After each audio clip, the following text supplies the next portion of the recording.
निकृष्ट बयान आता है।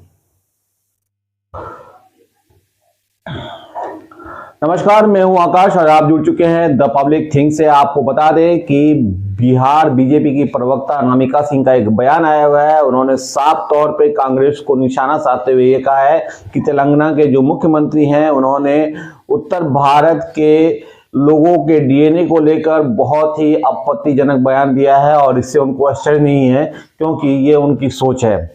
क्या कुछ कहा है अनामिका सिंह ने, आप भी सुनिए। और इस पूरे मामले पर राजनीति शुरू हो चुकी है, आरोप प्रत्यारोप लगने लगे हैं और बयानबाजियां होने लगी हैं।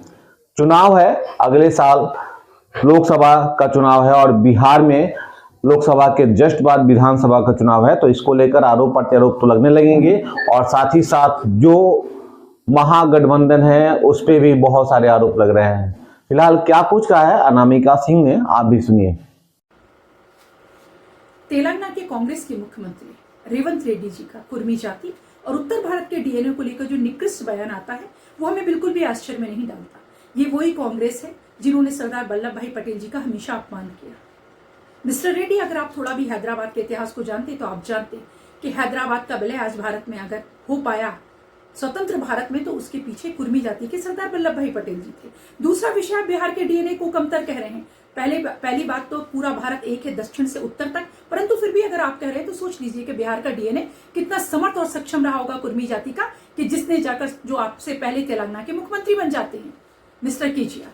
तीसरा विषय, राहुल गांधी जी जाति में भारत के बहुसंख्यक लोगों को बांटते जातीयता में जब वो 3 राज्यों में लगातार असफल होते हुए करारी हार मिलती है उन्हें, तो वो इतने बौखला जाते हैं कि अब उत्तर और दक्षिण को लड़ाने की बात करते हैं।